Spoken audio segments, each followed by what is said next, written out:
This is going to be a very sad video, actually, of a gentleman who many people know, Roman Atwood. I don't actually even know who he is. I just know he's a big YouTuber. But he goes and interviews a gentleman named Whistling Diesel, who shares about his faith and his, parents' kind of view on what he's doing now and stuff like that. Just for some background, Whistling Diesel came from a Jehovah's Witness background, so he was in a Christian cult, and now he's trying to come out of that. And he just explains what I believe to be some pretty profound thoughts, but also some quite heartbreaking ones that we should consider as Christians today when we're leading people, hopefully, towards Jesus and not away from him. Because a lot of people have life goals, but they're dealing with maybe parents that support or don't support them. How were your parents when you made this jump to YouTube? You're working for your dad. He's probably relying on you in some sort of way. Yeah. Were they supportive? Like, how did that go down?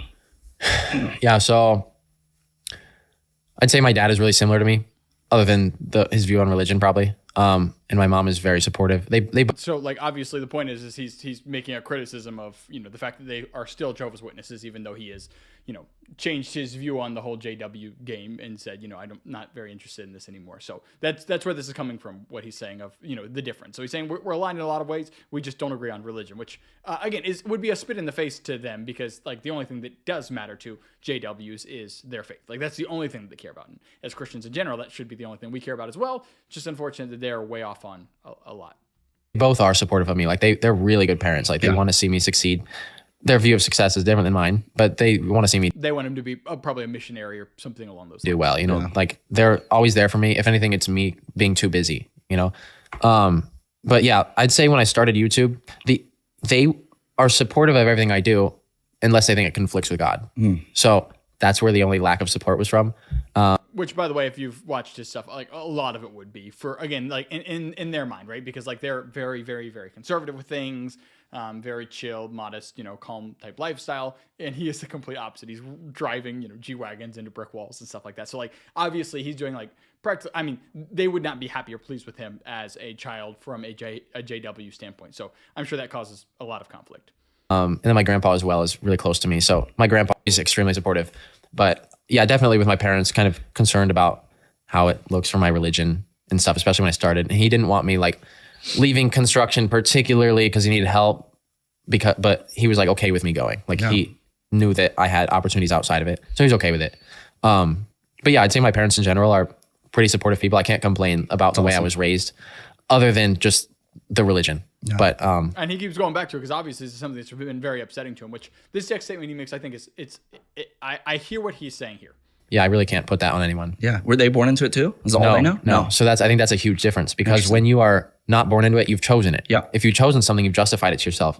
I never had that choice. Yeah. I was born So he's into saying, it. I've taught that's all you're supposed to do. If you do anything else, you're bad for it. And I was like, well, I'm going to try it. So he's saying he never had the choice because he was just born in and always told it was right. Whereas, they made the conscious decision themselves to become Jehovah's Witnesses. I think that the way that this is relevant to how we are supposed to be evangelizing today as Christians ourselves is spending a lot less time trying to just tell somebody that it's right or pray a prayer after me. This is what leads to false conversion, right? When we look at Jesus's words in the Sermon on the Mount, or excuse me, not the Sermon on the Mount, but in the parable of the sower and the seed. This is Jesus's most important parable that he shares. And the reason it's the most important is because he says, if you do not understand this parable, how will you understand any of my parables, right? The reason is because he's saying that I'm sharing all of my parables and they're all in context of this one parable, meaning that they're all building upon the same premise of this same parable. And it talks about how there were many of these seeds and they were put in different places on the ground, and some of them lived and then most of them died. One lived, the rest died. And it says that everybody left. And it said, why, the disciples asked him, why do you speak in parables? And Jesus answered and said, to you it has been granted to know the mysteries of the kingdom of heaven, but to them it has not been granted. For whoever has, more shall be given to him in abundance, but whoever does not have, even what he does have will be taken away. Therefore, I speak to them in parables, because while seeing they do not see, and while hearing they do not hear nor understand. And in this case, the prophecy has been fulfilled. What he's saying is they had the ability to learn, but they've just chose to keep their hearts hardened, because it actually just did not mean that much to them, prioritize this words that Jesus was saying over whatever in life. And then explains that these seeds were all seeds that turned away. It says that the kingdom of God is like this, that the evil one comes and snatches one of the seeds away. And the other one is thrown in a rocky place, and the one who hears it immediately receives it with joy. This, I think, is the most relevant in our churches today. Yet has no firm root in himself and is only temporary. And when the afflictions and persecutions arise because of the word, immediately he falls away. Well, what does this look like? A lot of people would imply, oh, well, it's when I get, whipped for my faith. Well, I've never been whipped, so that's not relevant to me. No, what this is in prevalence to, is you getting mocked at school, or you going and saying, hey, I love Jesus. This Jesus thing is amazing. I want to be with Jesus all the time. Am I not allowed to sleep with my girlfriend anymore? Oh, that right there is the thing that is now butting heads with you in regards to whether you want to keep following Jesus or not. So people just tap out and stop following him. These are the kinds of problems that people have that make them turn away from the faith. This is false conversion. And when we just tell somebody to pray a prayer after me, when we make sure that the mood's all right and the synth has been playing in the background and Hillsong is singing their high notes, and then you can accept Jesus, you're not accepting Jesus. You're accepting a dopamine hit emotional moment. That is of help of nothing at all. We need people to hear the real Jesus, the real gospel, the real repentance from sin and dead works and faith towards God. This is what people need to hear. They need to hear the fundamental elementary teachings of Christ per Hebrews 6. They do not need this watered down gospel where it's Xbox events and nights and come and enjoy and hit the road with us for our next concert that we're having. That's not what is helping. People need to hear the full gospel, because if they do hear the full gospel, are they ever going to want to turn back, right? I appreciate my parents were open and letting me do this. And I think that more people should be as well, of like saying, hey, you're allowed to challenge these beliefs. You're allowed to ask questions about these things. You're allowed to push back and say, I'm not sure how I feel about that, and have good, great, awesome dialogue. Because the reality is everybody has these questions at some point of skepticism of whatever their belief system is, atheism, Christianity, agnosticism, etc. And to be felt like you're condemned or pressured to not be allowed to ask these questions. One of the churches that I went to for some capacity of time, they were that way, where it's like I didn't feel like I was allowed to ask, and I don't feel like really anybody had any answers for me either. But when I asked those questions to the right people and they answered them, it gave me more faith. Like I'd never had as much faith when I got answers to these questions that I had.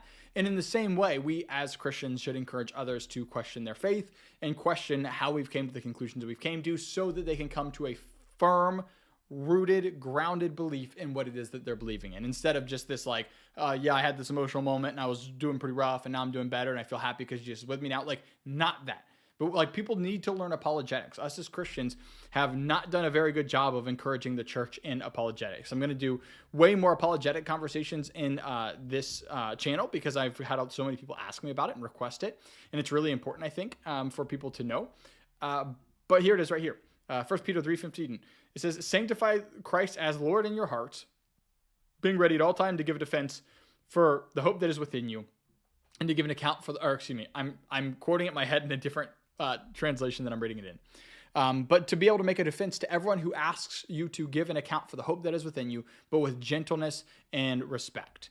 This right here is apologetics. You being able to convince somebody as to why you believe, and hopes to obviously convince them as well to give their lives to Jesus too. This is what it is that us as Christians need to know for our sake, and then for other sakes to come to salvation. And unfortunately, we aren't encouraging or preaching this a whole lot in our churches. But thankfully, you are on YouTube and you have a lot of great, awesome people who you can listen to on YouTube, be able to share with you all of these great apologetic things so that you can look more like Jesus.